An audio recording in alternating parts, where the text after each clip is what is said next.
Good morning everyone, it's Tanya. I'm from Tanya Kraus Horsemanship and you are joining me for the Millie Diaries. And as you can see, I think it's episode 9 this morning. And once again, she's up here with me and she's just getting better and better every day. I came out of our house earlier this morning, and now as soon as she knows I'm awake, she's, calling out and, partially probably wanting to be fed, but I think she enjoys a little bit of this company and stuff like that as well. So I'm really happy with her progress. We're only on episode 9 and 9 sessions in, and as you know in the video, they're only 10-minute sessions. Here she is having a little play with the halter. So I'm going to let her do that. I'm going to let her have that little investigation of the halter if she wants to pick it up or what have you. Sometimes we mistake that for naughtiness, and really what it is exploration. So it might seem funny that after 9 days she's wanting to explore the halter, but if previous to this all she's been doing is sort of tolerating it or just letting me do. No, Rip, you can't pull that. I'm just going to lead her around the paddock. Ooh.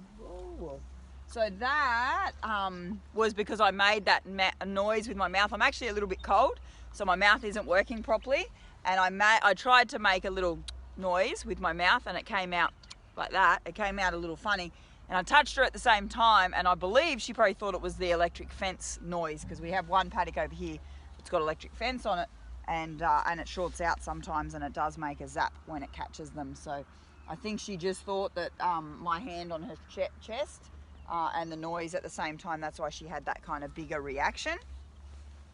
Now it's been raining here overnight. Both horses are pretty wet, so I really don't see much point in trying to brush through that or anything. So what I'm going to do is just go back to a little lateral bend.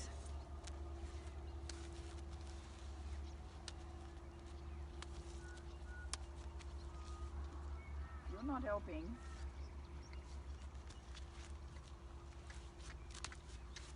Of course he doesn't know that there's a camera that he's getting in front of, but I need to get him out of there. And on the other side. Now I have to remain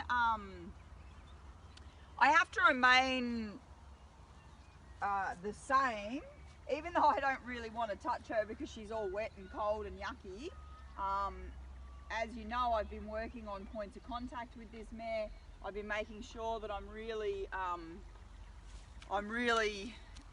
touching her with both hands. She can really feel me up close. So I don't want to change that just because she's wet, because she won't understand that. So I've got to make sure that I have the same feel in my hands. I don't want to be sort of, ew, you're all wet, I don't want to touch you. I want to make sure I've got the same feel in my hands. And I don't mind that little bend in her. What I might do now is just ask her for a little hindquarter yield. That's pretty nice.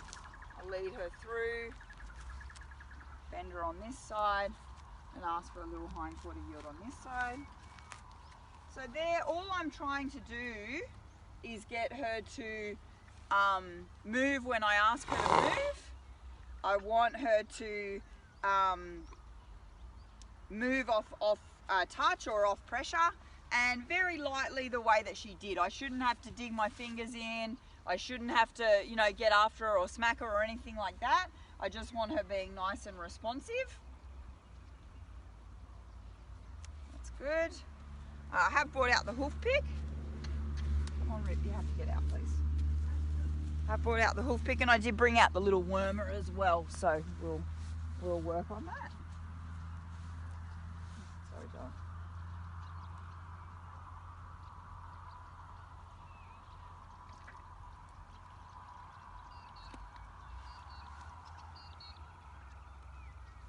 Again, exploratory, and a little bit of domination there, if you like. If I can bite it, it can't hurt me, kind of thing. Rip, you have to get out.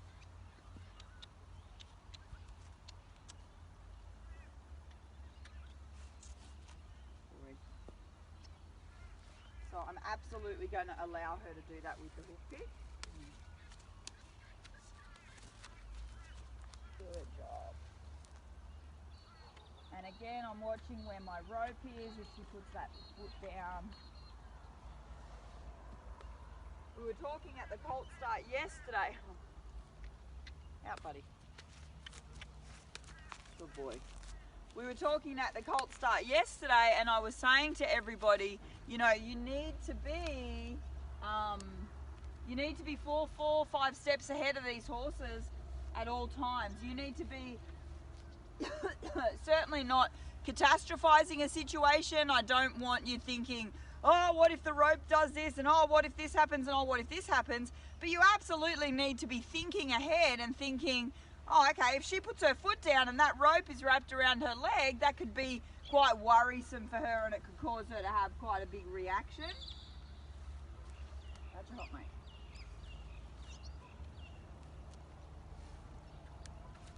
Oh boy.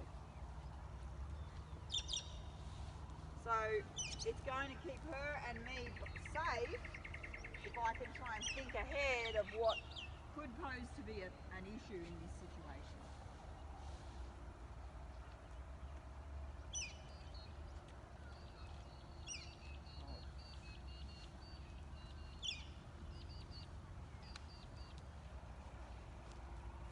Oh, mate.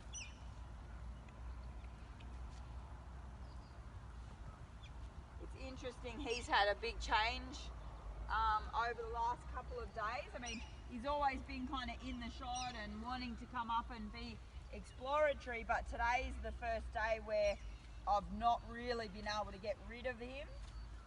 So that's interesting to see his wanting to be involved. Good girl.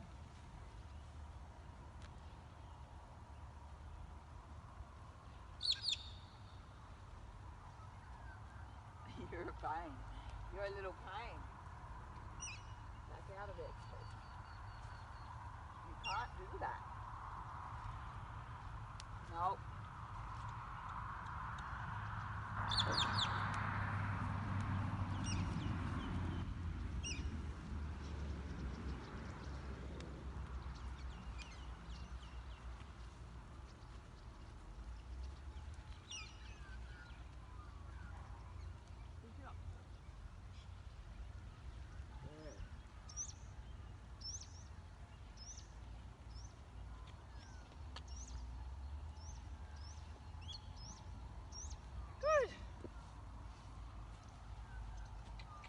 Darling. I got asked a question on yesterday's episode. Oh no, this is episode 9. I got asked a question on episode 7 about why I didn't ask Millie to come back to me when she was looking at the cattle across the road, in the paddock next door rather. And the lady said, oh, for safety, why didn't you ask Millie to come back to you? And I said, if you want to have a look at the comment and the question, I've replied, but the basic reply was that I want Millie, I want all of my horses to be able to self-regulate. And I feel like making an issue out of something is, you know, if she's looking at the cattle and they're running, you know, they're running across the paddock, and she looks and I say, don't do that, that's naughty, don't do that, I don't want you to do that, she's basically going to think I'm a little bit nuts, because she's going to say, well, there's movement next door, there's something going on, I don't know whether it's a threat to me or you or the herd, why wouldn't I look at it?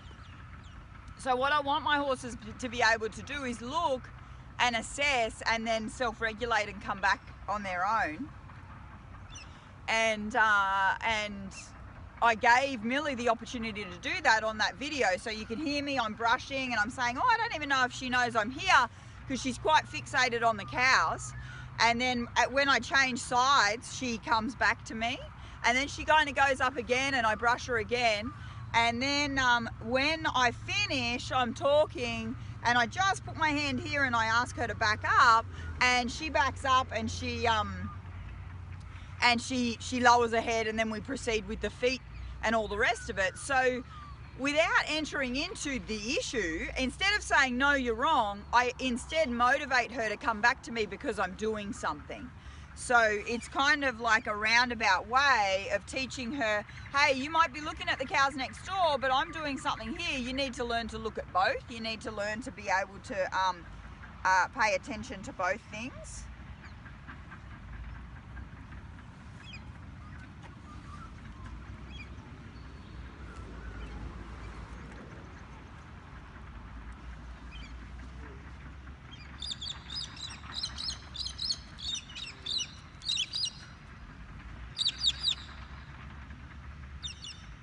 That was just the syringe. It's got nothing in it. I just put it in the corner of her mouth, and I just want her to start getting used to that. And as you would have seen me putting it there and taking it away, and putting it there and taking it away while I was explaining that story to you. But that's just something that I wanted to address and it'll no doubt keep coming up as we work with these horses. No, darling, that's not okay. So she tried to kind of push me there. Right.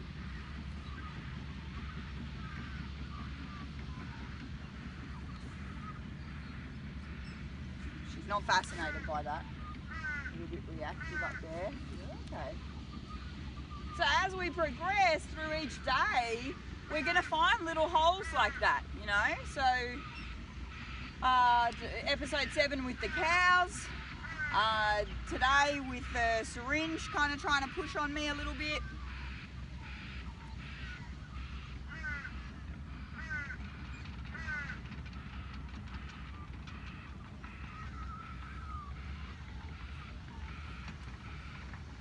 Good.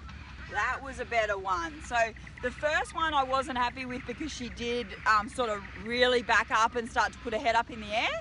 So I didn't want to stop on that. The second one I wasn't happy with because she kind of tried to squeeze into me and push me down. And that one I kind of liked because I just put it in the corner of her mouth and she kind of mouthed it a little bit, but she stayed relatively still and relatively in the same position. So I'm pretty happy to quit on that and keep building on that. And the other thing we've of course just found today is this little spot above her head when I put my hand on her head, and she reacted negatively to that. I think it might have been more of a surprise because I have been, you know, playing with her forelock. I think it might have just been because I was right coming in over the top and she had her head down, and that obviously was a bit of a bother to her. So we'll leave it there today and we'll see how those little areas progress in episode 10. Thanks so much.